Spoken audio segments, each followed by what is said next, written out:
deals so much damage that it can actually push back an entire team. And with Lyra, you have that constant healer, but it's not enough because if you constantly push against a team with a Celeste, you're going to get hit by the heterogeneity. So that just stopped any of the engagement that any teams bring forward to. So we do see a Cruel coming out from the side of Impunity. We've seen a lot of Cruel coming up, adapting from the other regions, especially NA.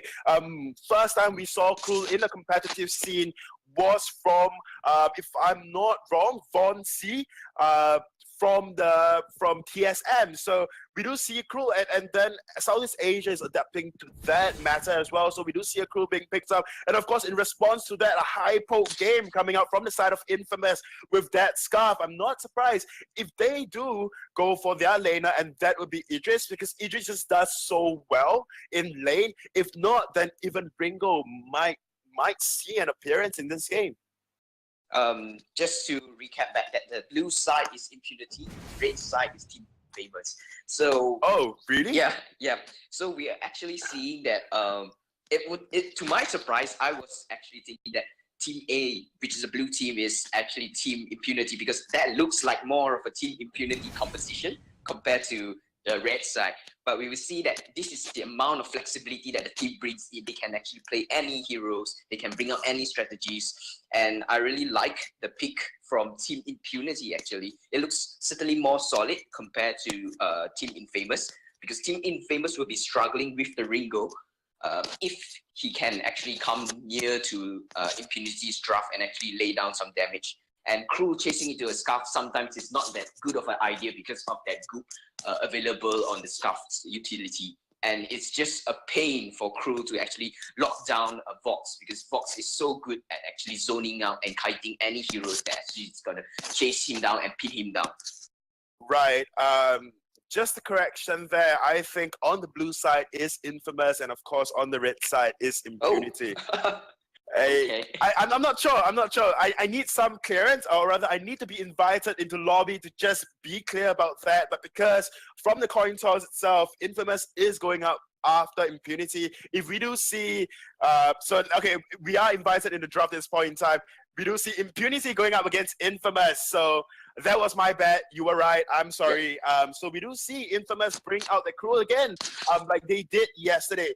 I really like the Ringo pickup coming out from the side of Impunity. Although you said he might struggle against that Vox, but then Ringo is just so strong as compared to Vox in the early part of the game. And we did see the side of Infamous actually did pick out Ringo once against a Baron, and they did very, very well. If they are going to run a double weapon comp, I'm just down to see. Double weapon comp has been climbing in the ranks of meta recently, and it has proved to be, when 1.8 was around and double crystal was a thing, now that the meta is slowly maneuvering and creeping into double weapon comps, and it's just so very strong with double tension bow pickup on both carries. I mean, tension bow and bone sword, they are in a very good place at this point in time, so I'm not surprised if the side of Infamous will bring out the double weapon comp.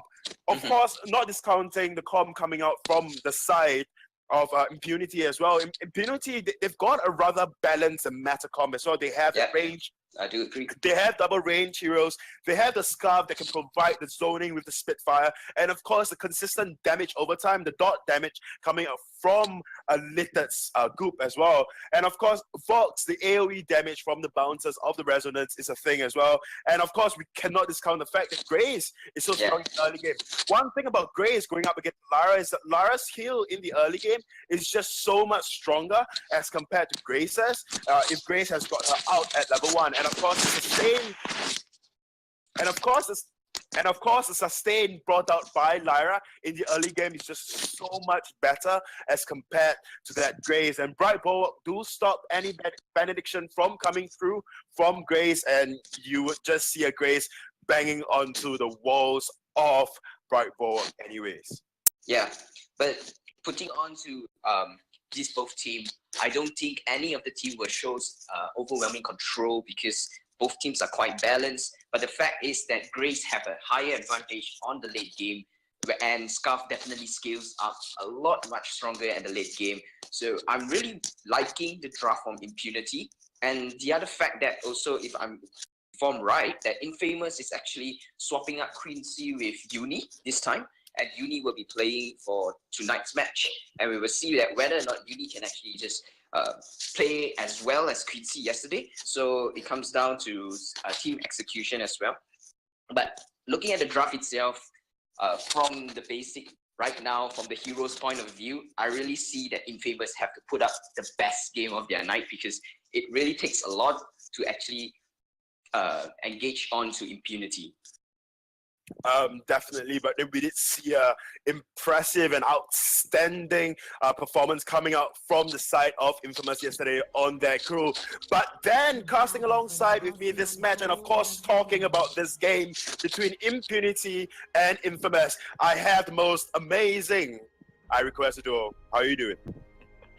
Why, thank you for the intro as always, and thank you to Rubber Monkey for going through the draft there with you. So we are back into it once again, or I guess for the first time between Impunity and Infamous, and we can see Impunity with a bit of an aggressive start with that Grace, and knowing that there's not going to be any bright bulwark to stop you at this point, you know, may as well go ahead and do it. When at times we've seen the Grace, actually the team with the Lyra be the aggressors. However, in this case, I think because of that crew, they have chosen to, you know, stay back a bit and play a bit more passive. They are going to give over the mid camp, I believe, as well as that middle treant to the side of Impunity. So that worked out well for them. And it's interesting to see Scarf jungle. I mean, it's not so rare, but, you know, it's not that meta either.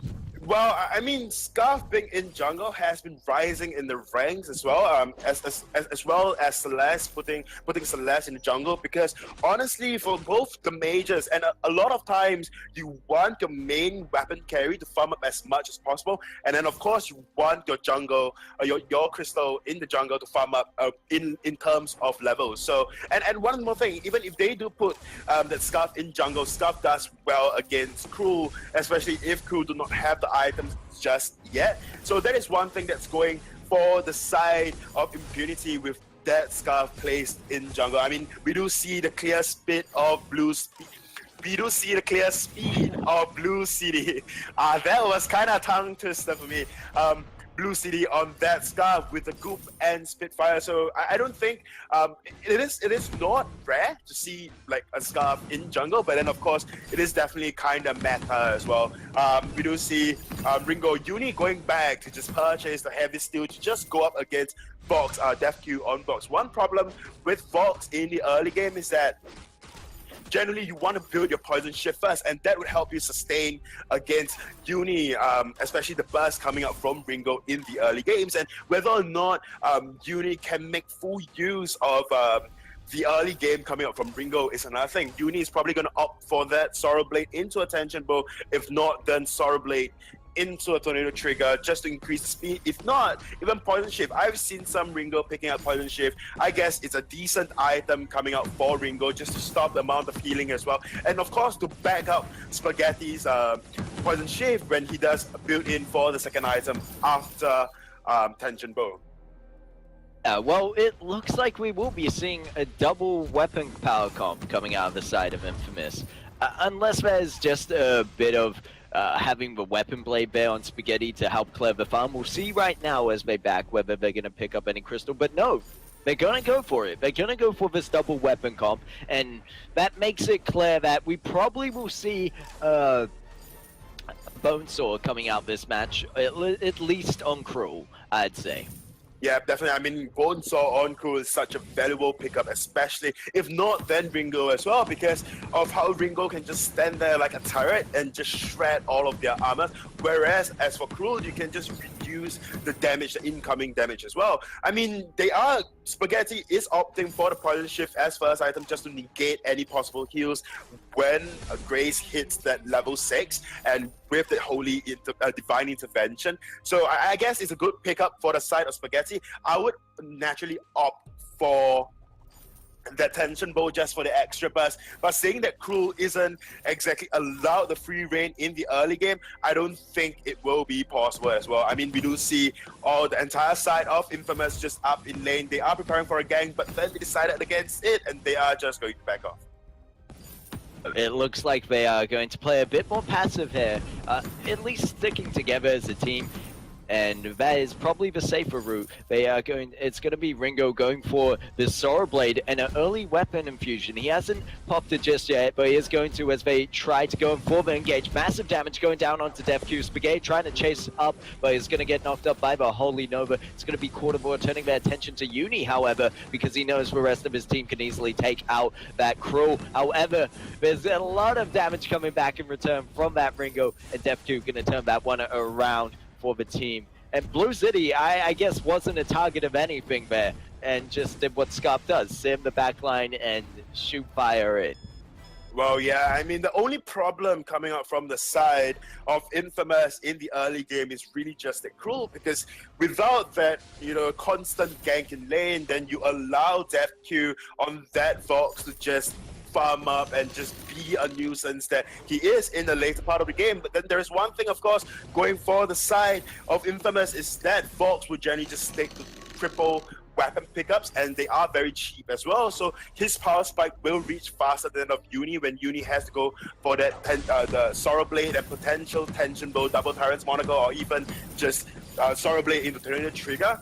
Whereas, and Spaghetti as well, Spaghetti opted for that Shiver Steel, so he needs to build a lot of defenses just to stay in there to just proc, not Shiver Steel, sorry, Poison Shift, just to proc the Poison Shift stacks, and of course the Mortal Wounds as well. We do see a match being restarted, hang on, as we will just go through a second time. Same picks, same fights, same picks, same bands, nothing will change. Just a quick, I mean, this things happens half the time. Sometimes when the pause feature is used. So, yeah, so we are just awaiting for us to hop right back into the game.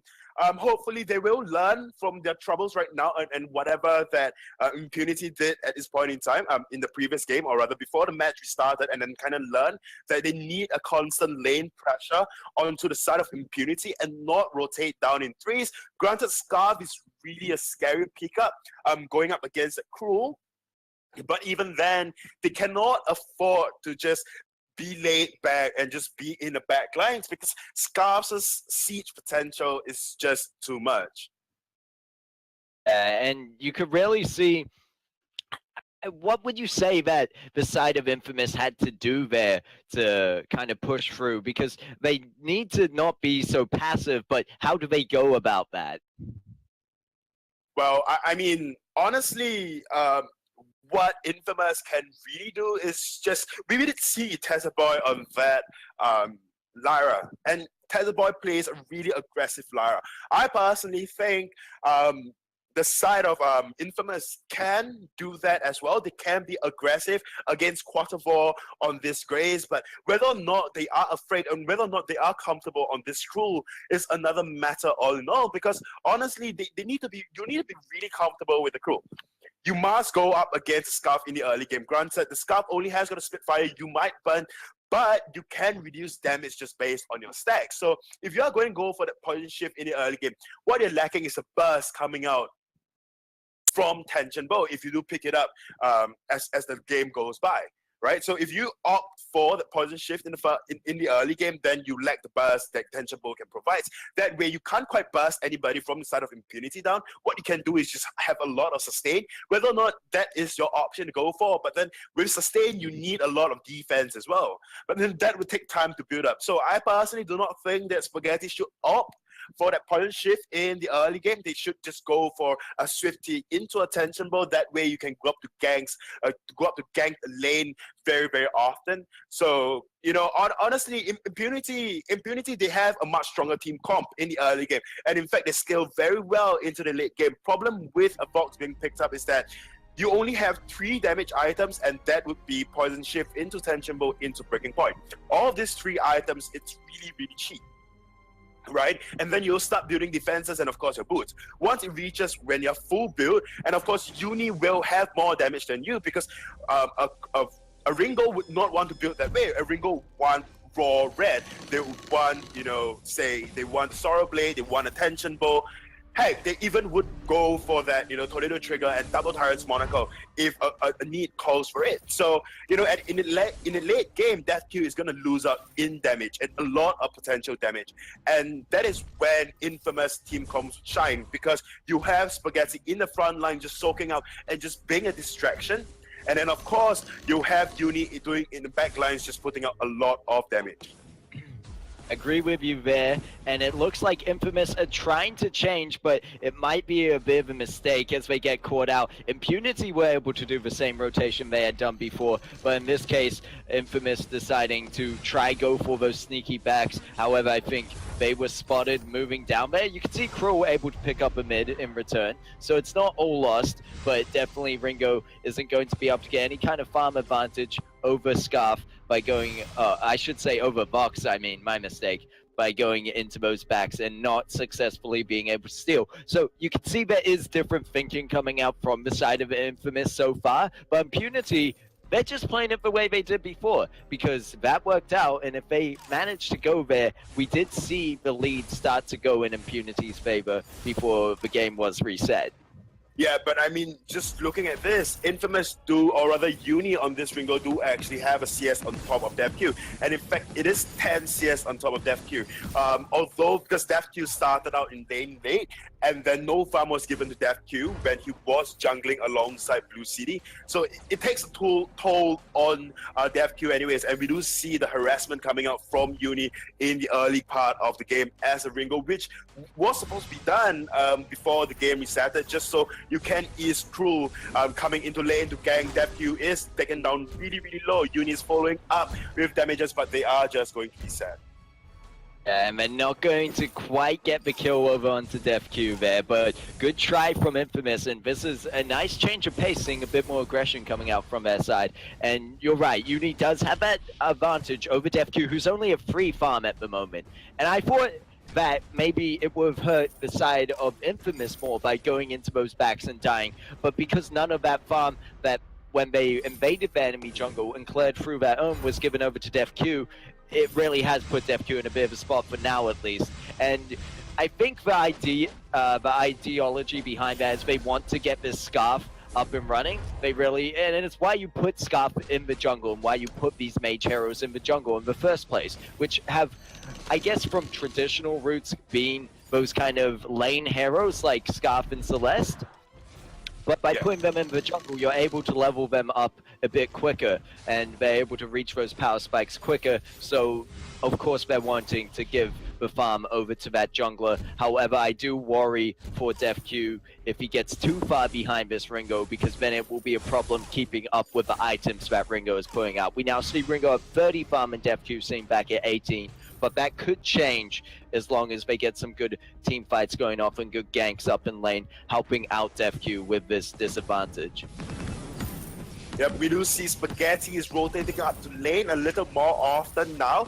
And anyways, just a quick update for all the viewers out there. We did receive the match now between AS and O. Uni is taken down really low. I'll continue afterwards. Looks like Spaghetti is going to be the one to jump onto Blue City. Meanwhile, Scarf was able to get a Spitfire in there to pick up Uni, and it's going to be kill for kill. Death Q giving a cheeky little emote there and going to push them back. But Spaghetti not actually backing off completely. Wondering if that minion's giving him a wave, however, and it might have been because you see Death Q with a quick reactions to back off from that one, but once again is going to just sit in bush, get healed up by the Imperial Sigil there, and they're going to back off. These teams doing small trades at the moment, and it's what they want. I mean, the early game kills don't mean too much unless you can get objectives and real hard advantages out of them. Yep, definitely. So I think both teams kind of just farming up at this point and waiting for the right chance. Yep, I do agree with you. Anyways, just a quick update before that fight or another potential fight would break out. The match between ASN Esports and Brand Chong. ASN won that series 2-1, and it was an amazing. I think what the production was telling me was that it was an amazing fight between both of them. It was really close as well. So GG to the side of ASN Esports clinching that. So we will be seeing ASN going up to whomever wins this round in the semis too. And it was definitely such a close match previously between the two teams, ASN and Brenchons, and I think we're going to see another. I wouldn't be surprised if we see another best of 3 here between Infamous and Impunity. Yep, I mean, both of these teams are really, really close. They are starting. Once Spaghetti actually picked up that poison shift, and it's looking to be, not as one-sided as before when the game resetted. So, honestly, they might have a chance right now on the side of Infamous. They are going all in lane. They are preparing for a team fight. Spaghetti's up in lane, just powering up Shadows Empower Me, but nothing will be happening so often. So we do see DevQ picking up that poison shift right now, and of course, a little 2 tier 1 armor just to go up against Uni, who has got that Sorrow Blade, and then potentially going into that poison shift. If not, then Breaking Point or Tornado Trigger. I mean, in terms of builds they could go for, that you see already the Blazing Salvo on Uni as well, so it is going towards... I think in this case, just because it's simply double weapon, we're going to see a definite bone saw out of at least one person on Infamous, if not both of them. And in response to that, you have seen the double light armor already picked up on DevQ. Scarf, however, not doing anything in terms of defense, which he doesn't need to. He's one of those heroes that can sit in the backline safely and poke out damage. But if Infamous are going to be the ones with the engages in this match, then I think they'll have a good time if they're able to find that backline, especially with Cruel. You want to get that Cruel onto either the Vox or the Scarf, and you can really, we saw before, even when Cruel was versing a Grace, he's actually quite hard to lock down. He is. I mean, he has a speed boost from Shadows Empower Me. Ooh, they might be going in for... A bit of miscommunication there as the Arcane Passage coming out a bit late. They want to throw the House Heart back and get extra distance on that one for a longer stun. And Vox is just putting out the resonance damage down onto Uni and SNK. There's going to be the Imperial Sigil, however, to keep Uni in the fight a bit longer.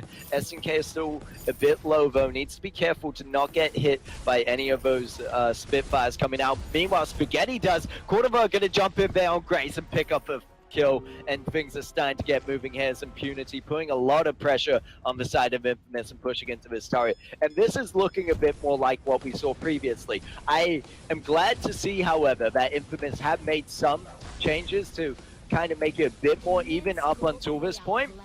And in no way that one fight is going to necessarily predict the outcome of this, but Impunity seem to have a bit more control over these engagements because Cruel isn't quite able to get onto those targets.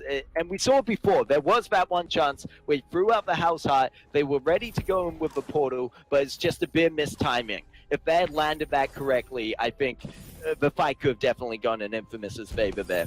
Definitely, but then we must also look at draw. If they have, as a Cruel, you are not quite afraid, you're not quite deterred by a Celeste because you can kind of dodge out all the Heliogenesis and the potential Holy Novas coming out from Celeste, whereas for Scarf, if you are in close range, if you are in point blank range, what happens then is you can't quite dodge out the Spitfire because your margin of error is just so small, and of course, Cruel is just doing a really good job right now. I mean, Spaghetti on his Cruel is just looking for any potential gangs just sitting up in lane, trying to just look for gangs. But then the problem is that there's Quarter 4 there that can just hold up lane very well. And the immense early game that Grace has over, say, Lyra. I mean, Lyra has got a sustain, but then damage-wise, Grace is just so much higher. They might be looking for a team fight right now. I mean, Infamous Spaghetti on that Cruel is just still sitting on lane. Oh, from Hell's Heart is being blocked out. They are just going to retreat. Yeah, and good job by Impunity to once again negate the initiation off of Infamous, and it really comes down to whether Cruel can get onto these targets and can get onto that backline. And I won't give it up for Cordovar for doing a good job on this Grace, and I really love seeing Grace being played in the current meta because she is so strong at the moment, and there's no reason why you wouldn't. I don't think they checked that bush, however. Uni was going to be the target, but they're going to have to turn themselves around as Vox is now getting hammered down by that Cruel, and it's going to be Blue City using the Dragon's Breath to once again disengage from those team fights. So you can see Impunity have a lot of control over where these fights are going, and it almost went in the wrong direction for Impunity when they didn't quite check that brush and they went straight for Uni, also trying to defend that turret. So yeah. There is one thing about the side of Infamous is one thing. The amount of pressure coming out from Impunity is just so much so that, you know, the side of Infamous just couldn't go back to buy it all. I mean, just look at SNK and Spaghetti. They are taken down really, really low by a Spitfire and good combo. So, you know, they need to go and buy. Spaghetti is sitting at 1.5, and of course Uni is sitting at 3.2. There is no reason for Uni to continuously be in lane at this point in time with just one Sorrow Blade and a Blazing Salvo. They really need to go back and buy that. There is no reason for them to be in lane again. And of course, but then they must also consider the pressure coming up from the side of Impunity as well. Now that Impunity knows that no one is in lane, Spaghetti better hurry into lane to try, you know, just to try to hold lane for a bit before Blue City comes up.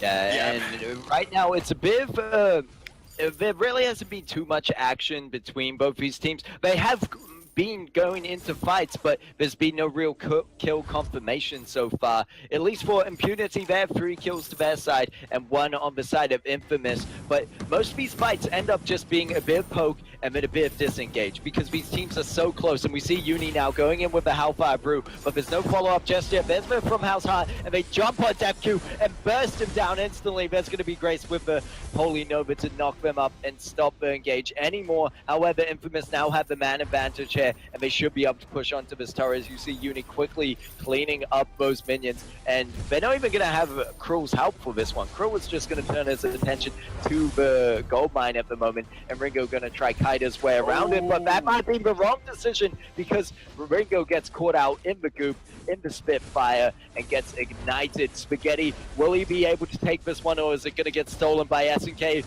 He doesn't have the Spitfire up just yet, and it's going to go over to Spaghetti. There's a Spitfire landing onto SNK. They could decide to follow through with this one because they have now the man advantage has been reversed to the side of Impunity, and they have control of this team fight once again. And you could just see how Impunity even turned around that dive before. I think Infamous really should have stuck together as that 3-man team and rushed down that turret. It would have meant a safer turret, a quicker confirm on the turret, and it just puts out a more of a mental state of you have more man advantage and more damage. But right now Uni just jumping up into that lane, taking out Depq and almost catching out Blue City, who does get the Fountain of Renewal, but he's going to get hit by the Achilles shot, slowed down, and they manage to pick up the kill. And now they're going to go for the turret, which they managed to confirm in the end after losing their own, however, but they're going to get the ace for it, and they might even take a second turret from this one. Well, I mean, Infamous, just look at the item pickup on the side of Uni, and as compared to Depq on that Vox has got Tension Bow, has got a Poison Shift, he has got a Breaking Point. But then if you do not allow all of these items to stack up, then of course, then Vox is kind of useless at the end of the day. Excuse me. So the best option at this point in time is really just to burst the Vox down, followed by Blue City. I mean, Uni is doing a really good job. Uni has got a Sorrow Blade, has got a Tyrant's Monaco, and a Tornado Trigger, possibly going for that second Tyrant's Monaco. Just imagine the amount of burst coming up from Uni. I mean, defense is really just not an option at this point in time for the side of Infamous. I mean, if you can burst down at enemies, then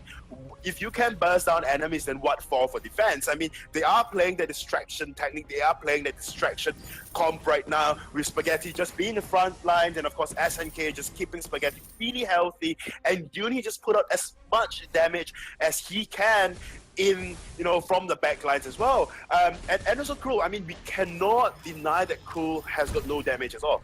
We saw just now that Cruel was in the backline when From Hell's Heart actually hit Fox.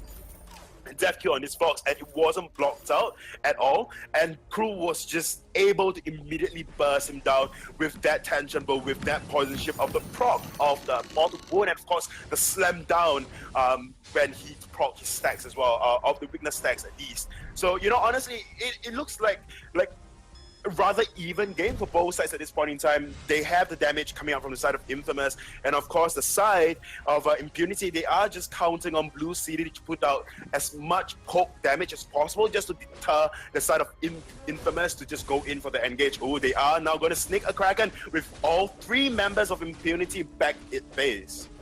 Oh my, Infamous with the massive play here. This is going to help them out so much, and what they know they need that Kraken, because between Infamous and Impunity, it's always such a close game. And we've seen how Impunity had that initial early game start, but Infamous starting to take control here, and that is a very smart play.